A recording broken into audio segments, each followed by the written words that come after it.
Time పూర్తి కాగానే bomb boom, car blast అయిపోతుంది.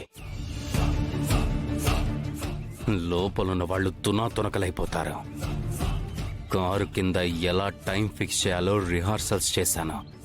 ఇలాగే గౌతమ్ గాడి కారు కింద కూడా టైం బాంబ్ ఫిక్స్ చేసి వాడిని అహల్యని లేపేస్తా.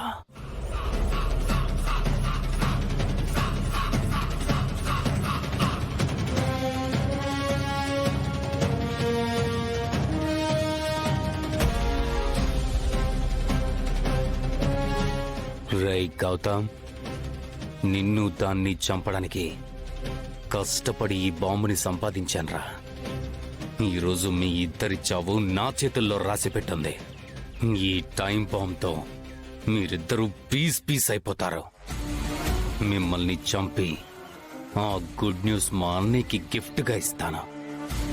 మీరు చచ్చేంత వరకు మీరు వెంట పడుతున్న ఎనర్జీ గడవడం మీకు దొరకకూడదు.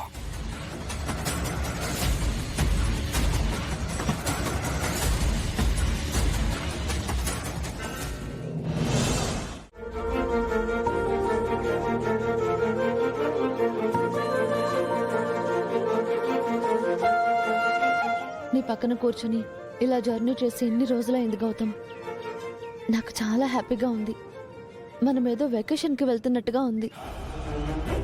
ఎక్కడికి? వెకేషన్కి వెళ్తున్నట్టుగా ఉందా? అసలు నీకు బేసిక్ కామన్ సెన్స్ అయినా ఉందా? అసలు నువ్వేం మాట్లాడుతున్నావు నీకు అర్థమవుతుందా? ఇప్పుడు నేను ఏమన్నాను గౌతమ్? వెకేషన్ అన్నమాట బ్యాడ్ వర్డ్ కాదు కదా. మనం వెళ్తుంది తీవ్రవాదుల చేతిలో పడిన ఈ దేశ భద్రతకి సంబంధించిన రహస్యాల్ని క్షేమంగా వెనక్కి తీసుకురావడానికి. ఉగ్రమూకల కుట్రల గురించి నువ్వు చాలా సార్లు టీవీలో చూసుంటావు కదా. అలాంటి ఒక పెద్ద బ్రేకింగ్ న్యూస్ ని మనం బ్రేక్ చేయడానికి వెళ్తుంటే నీకు వెకేషన్ కి వెళ్తున్నట్టుగా అనిపిస్తుందా? అసలు ఆ బాక్స్ తీవ్రవాదుల చేతుల్లో పెట్టింది ఈ మహాతల్లి కదా.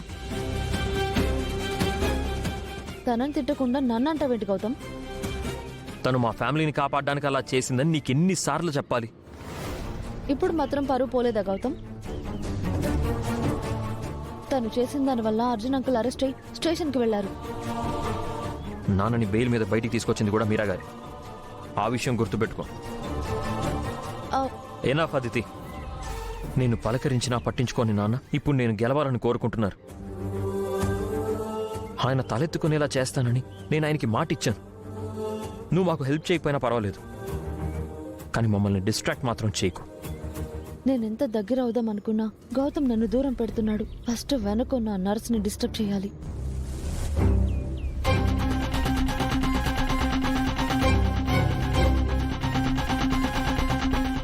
ఏంటి మీరా కామ్గా ఉన్నావు? నువ్వు మిగతా వాళ్ళకి ఛాన్స్ ఇవ్వట్లేదు కదా. నేను మీరాతో మాట్లాడుతున్నాను గౌతమ్. నువ్వు కార్ డ్రైవ్ చేయి. మీరా, నీ పెళ్ళెప్పుడైంది? 1.5 years అయి ఉంటుంది. తనని అడిగితే నువ్వు ఆన్సర్ చెప్తున్నావేంటి గౌతమ్? తను నాకు చెప్పింది, నేను నీకు చెప్తున్నాను. తనకి నోరుందిగా, తనే చెప్తుంది. నువ్వు చెప్పు మీరా. ఏం చెప్పాలి? హనీమూన్కి మీరు ఎక్కడికి వెళ్ళారు? కాశ్మీర్కి. ఏంటి, వాళ్ళ హనీమూన్ విషయం కూడా నీతో చెప్పిందా? అయ్యో లేదదితి, సారు ఊరికే అంటున్నారు. మేము ఏ హనీమూన్కి వెళ్ళలేదు. అదేంటి, పెళ్ళవగానే హనీమూన్కి వెళ్ళాలి కదా. ఓ, బడ్జెట్ లేదా? అసలైనా మీరు మిడిల్ క్లాస్ కదా, నాకు తెలీదు. అదే మేమనుకో పెళ్ళవగానే ఏ ఊటీకో కొడైకెనాల్కో కులు మనాలికో వెళ్తాం కదా గౌతమ్. నీ హనీమూన్ గురించి నన్నెందుకు అడుగుతున్నావు అదితి? ఇంతకీ మీది ప్రేమ పెళ్ళా, పెద్దలు చేసిన పెళ్ళా? దేవుడు చేసిన పెళ్లి.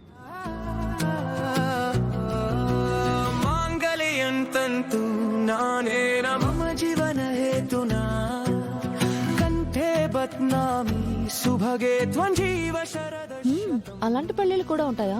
ఎందుకుండో? పెళ్లిళ్ళు ఒకసారి స్వర్గంలో ఇంకోసారి భూమి మీద జరుగుతాయి అంటారు కదా.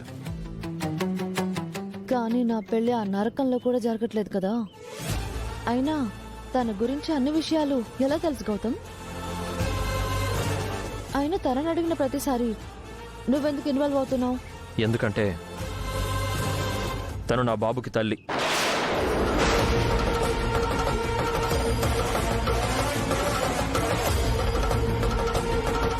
ఏమన్నావు గౌతమ్? ఈ మీరా నీ బాబుకి తల్లా? తల్లి లాంటిది, తల్లిలా చూసుకుంటుంది అన్నాను. అంతేనా? ఇంకేమైనా తిరకాసుందా? ఏ తిరకాసు లేదు. అయినా నువ్వు కాసేపు మాట్లాడకుండా సైలెంట్గా ఉంటావా? పక్కన కూర్చుని లొడలొడ బాగే వాళ్ళంటే నాకు చిరాకు.